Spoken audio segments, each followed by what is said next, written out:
बच्चों, आज हम शुरू कर रहे हैं मीरा और उसके बातूनी तोते मिट्ठू की एक प्यारी सी कहानी।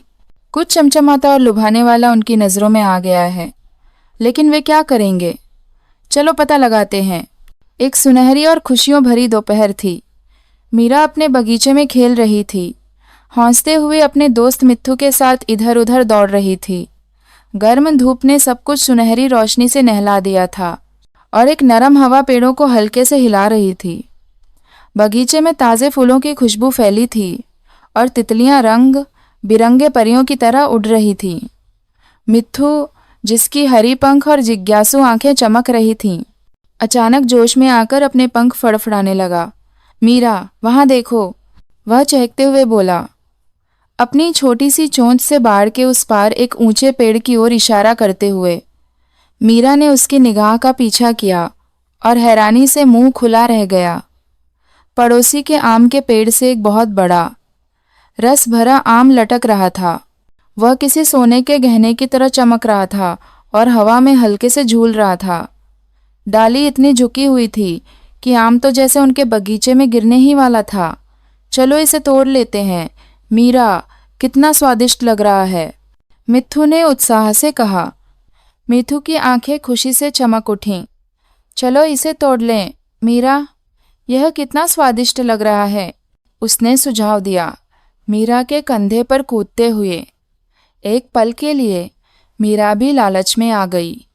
आखिर यह तो सिर्फ एक आम था और वह तो लगभग डाल से गिर ही रहा था। लेकिन जैसे ही उसने अपना हाथ बढ़ाया, उसे अपनी माँ की सुनाई हुई एक पंचतंत्र की कहानी याद आ गई।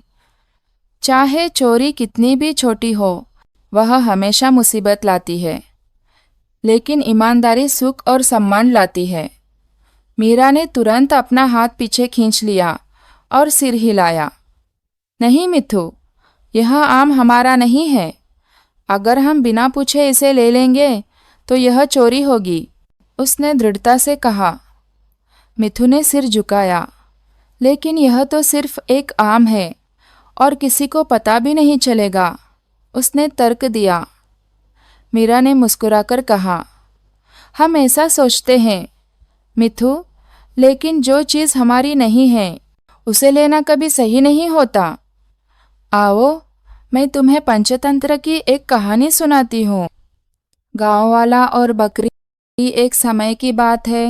एक दयालु गाँव वाले को एक आदमी ने धन्यवाद के रूप में एक बकरी दी।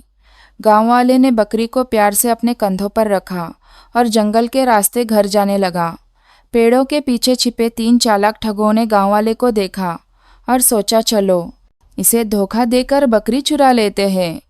एक एक करके वे रास्ते में अलग अलग जगह पर उससे मिलने आए। पहला आदमी उसके पास आकर बोला, अरे दयालु भाई, आप अपने कंधे पर कुत्ता क्यों उठा रहे हैं? गाँव वाला हैरान हुआ। कुत्ता? यह तो बकरी है, उसने जवाब दिया। वह आगे बढ़ा। तभी दूसरा ठग आया और हंसते हुए बोला, तुम मरा हुआ बछड़ा क्यों उठा रहे हो? अब गाँव वाला परेशान हो गया। 2 लोग इसे कुछ और क्यों समझ रहे हैं, उसने सोचा। अंत में तीसरा ठग आया और चिल्लाया, अरे बुद्धिमान भाई, गधे को अपनी पीठ पर क्यों ढो रहे हो? अब गाँव वाला डर गया। 3 लोग कह रहे हैं, शायद यह कोई भूत या शापित जीव है। डर के मारे उसने बकरी नीचे गिरा दी और भाग गया। तीनों ठग बकरी लेकर अपने सफल धोखे पर हंसने लगे। मिट्ठू के पंख आश्चर्य से फड़फड़ा उठे, तो उन्होंने सिर्फ बार बार झूठ बोलकर उसे मूर्ख बना दिया। मीरा ने सिर हिलाया। हाँ, गांव वाला जानता था कि यह बकरी है, लेकिन जब लोग बार बार झूठ कहते रहे तो उसने शक करना शुरू कर दिया। इसलिए हमें हमेशा वही करना चाहिए जो हम जानते हैं कि सही है, चाहे कोई कुछ भी कहे। मिट्ठू अब भी थोड़ा असमंजस में दिख रहा है।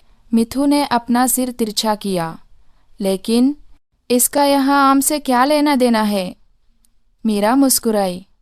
सोचो मिट्ठू, उन चालाक लोगों ने गलत बात बार बार कही, जब तक कि गांव वाले ने मान नहीं लिया। ठीक वैसे ही जैसे हम खुद को समझा रहे हैं कि आम लेना ठीक है, लेकिन अंदर से हम जानते हैं कि यह गलत है। मिथु ने कुछ देर सोचा। लेकिन आम तो लगभग हमारे बगीचे में ही है।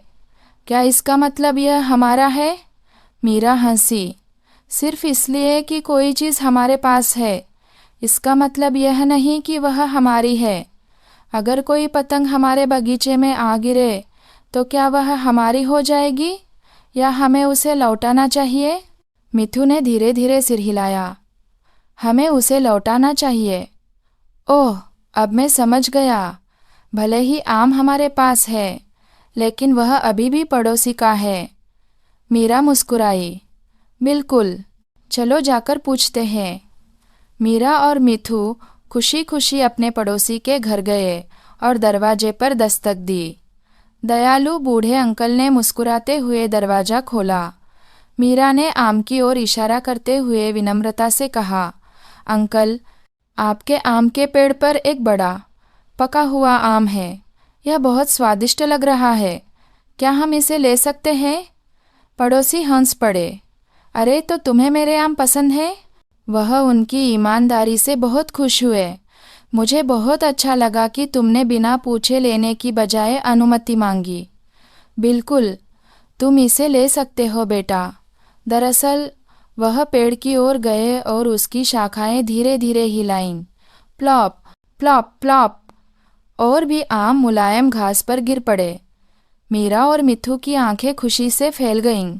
वाह, इतने सारे आम! मिथु चहक उठा और अपने पंख फड़फड़ाने लगा। बूढ़े अंकल हंसे। ईमानदार बच्चों को इनाम मिलना ही चाहिए। क्यों न तुम ये आम भी ले जाओ और अपने परिवार के साथ बांटो। मीरा खुशी से खिल उठी। बहुत बहुत धन्यवाद अंकल। उसने आमों को सावधानी से उठाया और मिथु की ओर मुड़कर बोली, देखा मिथु, जब हम सही काम करते हैं तो अच्छे काम हमारे पास खुद आ जाते हैं। मिथु ने सिर हिलाया, अपने पहले वाले विचार पर थोड़ा शर्मिंदा होकर। तुम सही कह रही हो मीरा। ईमानदारी का स्वाद चोरी किए हुए आम से कहीं ज़्यादा मीठा होता है। दोनों हंसते खिलखिलाते अपने बगीचे की ओर दौड़े और मीठे रसीले आम मीरा के परिवार के साथ बांट लिए। जैसे ही सुनहरा सूरज ढलने लगा और आकाश गुलाबी और नारंगी रंग में रंग गया, मिथु खुशी से चहक उठा। यह अब तक का सबसे स्वादिष्ट आम है जो मैंने खाया है। मीरा हंसी, क्योंकि यह ईमानदारी का आम है। और उस दिन के बाद से मिथु ने कभी बिना पूछे किसी भी चीज़ को लेने के बारे में सोचा तक नहीं। उसने एक अनमोल सबक सीख लिया था। ईमानदारी हमेशा अप्रत्याशित इनाम लाती है। शिक्षा।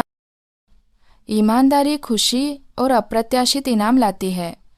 सिर्फ इसलिए कि कोई चीज़ हमारे पास है, इसका मतलब यह नहीं कि वह हमारी है। लालच और बेईमानी हमें अच्छे दोस्तों से दूर कर सकती है। जब हम सही काम करते हैं तो अच्छे काम हमारे पास वापस आते हैं। अगर आपको यह कहानी पसंद आई और आप और भी पंचतंत्र की ज्ञान भरी कहानियाँ देखना चाहते हैं तो हमारे चैनल को लाइक, शेयर और सब्सक्राइब करना ना भूलें।